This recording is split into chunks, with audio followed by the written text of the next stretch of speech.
Bien, habíamos quedado en la clase anterior, o charla anterior, con el estudio del dolo, más o menos habíamos terminado la parte del artículo 18 del Código Penal que se refiere a este elemento, al dolo, y nos quedaba por decir que en el artículo 20 del Código Penal está lo que se llama el régimen del dolo en los delitos de peligro. Si los delitos de peligro, ustedes recordarán cuando hicimos la clasificación de delitos, que son aquellos donde no hay daño, pero sí hay una efectiva posibilidad o probabilidad de daño, ¿verdad? Es decir, el delito de abandono de un niño o de un incapaz, una persona que está a cargo de un niño o de un incapaz y lo abandona, en ese momento no le está causando ningún daño, pero sí tiene el peligro de que la exposición de esa persona sin que nadie lo atienda se produzca un daño y el menor o la persona incapaz que no puede valerse por sí misma se enferme o se muera, ¿verdad? Esos son en principio delitos de peligro. También hay delitos de peligro como el incendio. El incendio es un delito de peligro porque el Código Penal uruguayo en el artículo 206 castiga el que suscite una llama, es decir, el que encienda una llama con peligro para las personas o cosas de los demás o suyas propias, está cometiendo ya por ese solo hecho un delito de incendio. No encender una llama cuando se prende un cigarrillo, por ejemplo, encender la llama cuando prendemos la cocina para calentar alimentos o agua. No, es cuando se enciende una llama en un lugar donde puede haber peligro para personas o para las cosas. Aunque el daño no se extienda, es decir, no se produzca, el solo hecho de suscitar la llama en un lugar así ya es delito de incendio. Ese es un típico delito de peligro también. Bueno, en lo que tiene que ver con los delitos de peligro, el artículo 20 es muy claro, dice, hay dolo también en ello, porque dice, cuando la ley manda o prohíbe ciertos actos en defensa de un determinado bien jurídico, el dolo se aprecia con relación a los actos mandados o prohibidos y no con relación al bien jurídico que se pretende salvaguardar. ¿Qué quiere decir esto? Que no tiene por qué dañarse el bien jurídico, simplemente lo que se está penando es en atención al el daño que puede llegar a sufrir el bien jurídico, aunque esto todavía no haya sucedido, ¿no? Bien, dentro del artículo 18 y en lo que estamos considerando como el dolo, tenemos que tratar algo más, que fue lo que vimos cuando leímos la primera parte del artículo 18. Vimos la parte de la intención, el delito, nadie puede ser castigado por un hecho que la ley prevé como delito, si no es intencional, es lo que vimos. Y después decía ultraintencional. ¿Qué es la ultraintención? La ultraintención es algo que, debiendo preverse, no se prevé y el hombre actúa igual. Es decir, prevé como algo que puede igual actúa, ¿verdad? No es como el dolo eventual. Por ejemplo, él quiere causar un resultado menor y causa un resultado mayor. El ejemplo más clásico es cuando una persona está discutiendo con otra y la empuja, por ejemplo, él no tiene intención de matarla, ¿verdad? La empuja para que la persona se caiga, para sacárselo de arriba, y esa persona con tanta mala suerte golpea la cabeza contra un objeto contundente cuando cae y se muere, se parte el cráneo, se parte la nuca y se muere. Esa es la ultraintención, es la preterintención, algo que va más allá de la intención. El sujeto tiene una intención de lesionar y no prevé que puede ocurrir una cosa superior, aunque está ahí y puede verlo, y entonces es daño. Entonces lo dice el código de esta manera. Ultraintencional es cuando el resultado excede de la intención, siempre que el resultado haya podido ser previsto, ¿verdad? El sujeto que está discutiendo con otro al borde de una montaña, de un acantilado, y le pega un empujón, le pega un golpe, puede prever que el otro va a perder pie y se puede caer al vacío y obviamente matarse. Él no lo quiere matar, pero bueno, lo hace. Yo recuerdo un caso que tuve cuando era juez de instrucción en Montevideo hace muchos años, obviamente, ¿no? Y se trataba de de un sujeto que se dedicaba en las horas de la noche a meterse en un cementerio de la ciudad de Montevideo y robaba las flores frescas que habían puesto los deudos, en fin, en los distintos panteones, distintos nichos. Y bueno, en un momento determinado una persona montó en cólera porque cada vez que iba y ponía flores se las robaban, y entonces se dio cuenta que había alguien que estaba atrás de eso y se metió en el cementerio en horas de acceso de las personas, y ahí lo estuvo esperando al sujeto hasta que una noche tuvo la suerte que el sujeto era una persona muy joven y entró se puso a robar flores, y entonces él lo siguió, que le robaba las flores bueno, el pariente, no sé qué era, si era la esposa o la madre, o no sé, y le dio un golpe, lo empujó, y lo empujó justamente contra los lugares donde estaban los nichos, y esos aldabones que hay de bronce, se pegó la cabeza contra uno de los aldabones de bronce y se partió el cráneo y murió. Él, desesperado, el hombre incluso lo atendió, lo quiso salvar, llamó a la ambulancia, pero ya era tarde, el sujeto ya había fallecido. O sea que él no lo quería matar, simplemente le quería dar un buen susto y bueno, darle un escarmiento, digamos, por lo que hacía. Posiblemente llevarlo preso y presentarlo a la policía en una especie de arresto voluntario, arresto ciudadano, como se dice, pero bueno, no fue más allá de su previsión. Él vio que excedía o podía exceder su previsión, y eso es un delito ultraintencional. Y después tenemos como último instituto dentro de este caso lo que es la culpa. Pues ustedes vieron que decía, nadie puede ser castigado por un hecho que la ley prevé como delito, si no es intencional, ultraintencional o culposo, cometido además con conciencia y voluntad, etcétera, etcétera. Y bien, ¿qué es la culpa? La culpa está referida en el código, dice, cuando con motivo de ejercitar un hecho, y fíjense bien lo que dice el código, en sí mismo jurídicamente indiferente, se deriva un resultado que, pudiendo ser previsto, no lo fue. ¿Pero por qué no lo fue? Por negligencia, por imprudencia, por impericia o por violación de leyes y reglamentos. Esto está en el código, se los acabo de decir, pero vamos a leerlo, ¿no? Para que ustedes vean que yo no inventé. En el mismo, se deriva un hecho en sí mismo jurídicamente indiferente. Al cometer un hecho jurídicamente indiferente, se deriva un resultado que, pudiendo ser previsto, no lo fue, por imprudencia, impericia, negligencia o violación de leyes o reglamentos. Eso es el delito culposo, ¿verdad? Cuando nosotros hablamos vulgarmente en la calle, en fin, en la sociedad nuestra, y hablamos de que fulano tiene la culpa de algo, bueno, no es así. Tendríamos que decir, fulano tiene el dolo de algo, la intención de cometer tal cosa, porque precisamente la culpa es el resultado sin intención. El sujeto no tuvo ninguna intención de que se produjera ese resultado. Caso más típico, un individuo manejando un coche, debidamente habilitado, tiene libreta de conducir, está perfectamente, no tiene ningún problema de alcohol, no ha bebido alcohol, etc.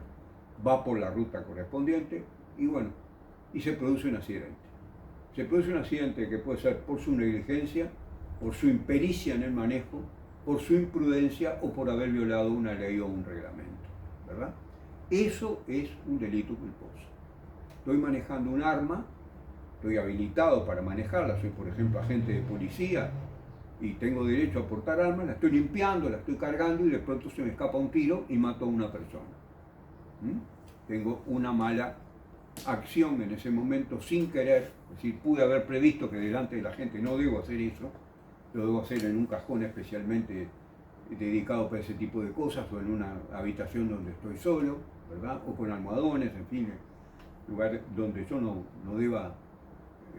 pueda lesionar a alguien, pero lo hago de esa forma. Entonces, la estructura de la culpa, ¿cuál es?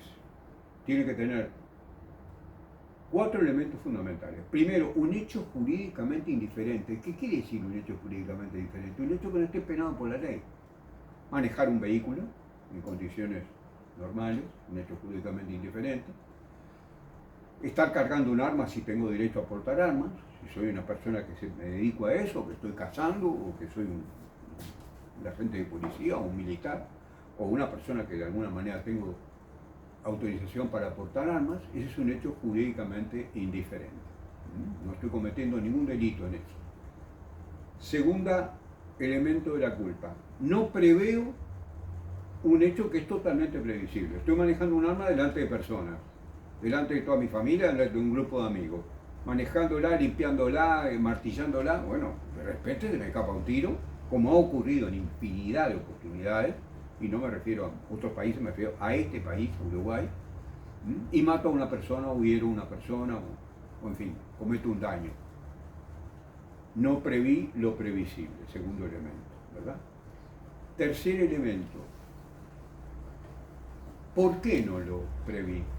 No lo preví porque fui negligente, no tuve cuidado, o porque fui imprudente, ¿verdad?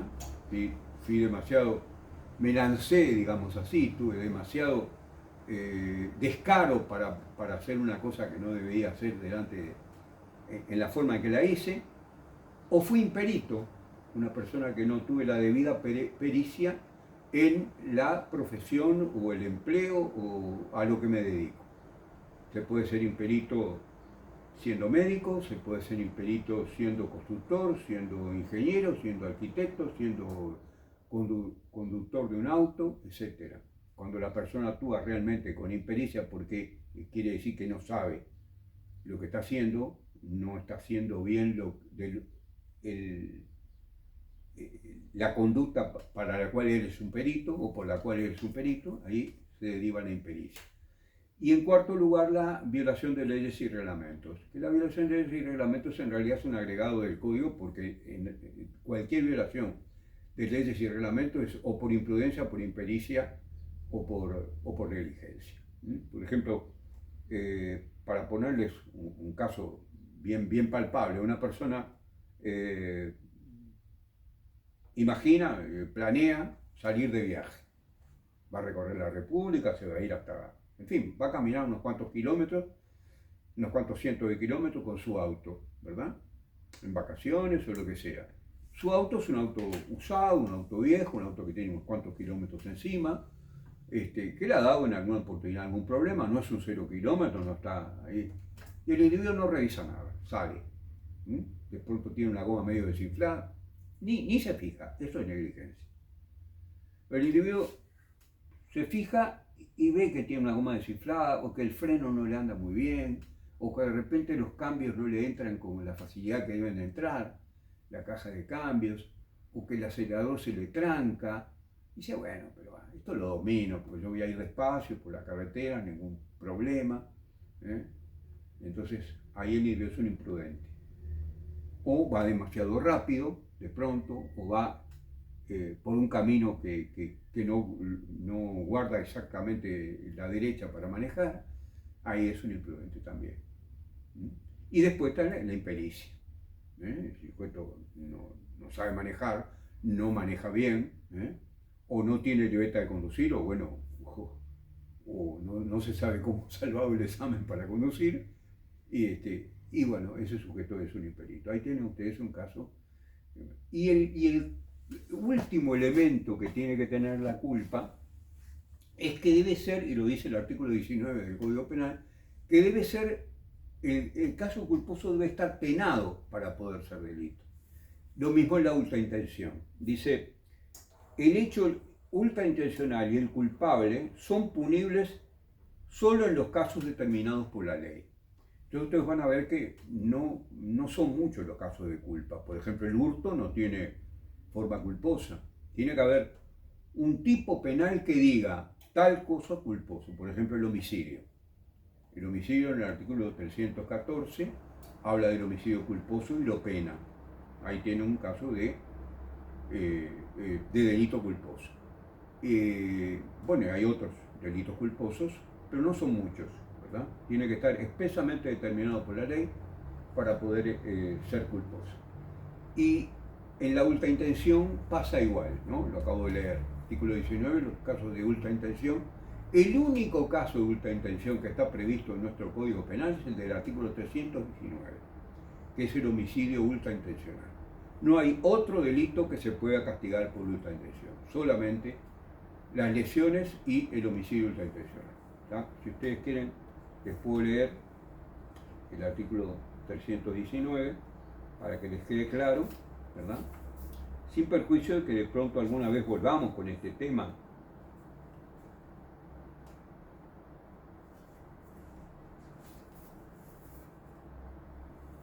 Dice 319, lesión o muerte ultraintencional. Si del hecho se derivara de la muerte de la persona agredida o una lesión más grave que la que se pretende inferir, la pena será la del homicidio o de la lesión disminuida de 1/3 a la mitad. ¿No? Eso es. Y bueno, y finalmente, para terminar con la estructura del tipo penal, nos faltaban las referencias subjetivas. Recuerdan que en la parte subjetiva del tipo había solamente dos ítems: el dolo, con todo esto que hemos estudiado, y además las referencias subjetivas. ¿Qué son las referencias subjetivas? Las referencias subjetivas antiguamente, yo diría, no hace más de 30 o 40 años, se estudiaban como una parte específica del dolo. Le llamaban como una suerte de dolo específico, ¿verdad? Pero no es el dolo, no tiene que ver con el dolo. Están previstas en el tipo penal. Hay delitos que tienen referencias subjetivas, no todos, pero hay algunos que las tienen. Yo les quiero leer uno que es uno de los más comunes, ¿verdad? Que es el hurto.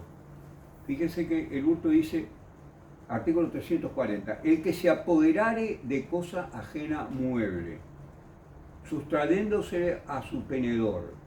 Es decir, se apodera una persona, ejerce actos de dominio sobre una cosa quitándosela, sustrayéndosela a quien la tiene, a su tenedor, o de donde esté. Está en un lugar que pertenece a ese tenedor, obviamente es el tenedor, ¿verdad? Es como la representación del tenedor. Si fuera una cosa que está perdida o encontrada, no es hurto, es otro delito, que se llama de otra manera. Y luego dice, para aprovecharse o hacer que otro se aproveche de ella, será castigado con la pena de tal y cual. Esa es la referencia subjetiva, que no tiene por qué darse. Es lo que el individuo tiene como finalidad para hacer con la cosa de la cual se apodera y sustrae. Porque si lo hace para hacer una broma, no hay hurto. Claro, tendrá que probarlo después, mirá que era una broma, es otra manera de devolvérsela. Pero no hay hurto, ¿se dan cuenta? Esa es una referencia subjetiva. Por ejemplo, en el delito de rapto, que es un delito contra la libertad sexual, el delito de rapto es delito de rapto siempre que el sujeto prive de libertad a una persona para tener relaciones sexuales con ella. No es que las tenga. No, el solo hecho de privarla de libertad para tener, con el fin de tener relaciones sexuales más adelante con ella, eso es delito de rapto. Porque si la prueba de libertad por venganza, o por crueldad, o por cualquier otra circunstancia que no sea la de tener una relación sexual con ella, va a ser simplemente delito de privación de libertad, que es otro delito, que no tiene que ver con la libertad sexual, sino que tiene que ver con la libertad de la persona. ¿Entienden lo que es una referencia subjetiva? No son todos, no todos los delitos tienen referencia subjetiva, son pocas en realidad. Son más que la culpa, pero hay, no muchas. Eso es una referencia subjetiva, por eso pertenece al tipo y no pertenece al dolo como se creía antes. Y bueno, y finalmente, para terminar con lo que es la tipicidad, decirles que me pedían la gente que habló con uno de mis yernos para que nosotros reiniciáramos esta serie de charlas acá con el amigo el ingeniero Pombo, que hablara del error de tipo y el error de prohibición. son temas un poco complicados para tratarlos todavía. Es decir, hay que estudiar culpabilidad para saber lo que es un error de tipo y un error de previsión, digo, y compararlo con el error de tipo. Pero sepan ustedes que el error de tipo no está previsto en el Código Penal, no es ley para nosotros, es simplemente una creación doctrinaria muy acertada, yo estoy totalmente de acuerdo con ella, pero no se trata de una norma penal. Por eso tenemos que elaborar un poquito más, estudiar un poquito más antes, para saber lo que es un error de tipo. De todas maneras, la tipicidad como elemento del delito es el único de los 4 elementos del delito que no tiene formas legisladas sobre cuándo no hay acción, cuándo no hay ese elemento del delito. Vimos que en la acción los actos reflejos, las concausas y los actos de fuerza física irresistible anulaban la acción. En la tipicidad no tenemos, simplemente que no se cumpla alguna de las cosas que está prevista en ese tipo penal, ya es una falta de tipo, ya es una falta de tipicidad y no hay delito. Bueno, y con esto terminamos lo que tiene que ver con el segundo elemento del delito, la tipicidad, y en la próxima vamos a entrar a considerar el tercer elemento del delito, que es la antijuricidad, que es uno de los más largos, porque vamos a tener que hablar de la causa de justificación, la legítima defensa, el estado de necesidad, el cumplimiento de la ley, en fin, que es un tema bastante largo. Muchas gracias por la atención y hasta la próxima.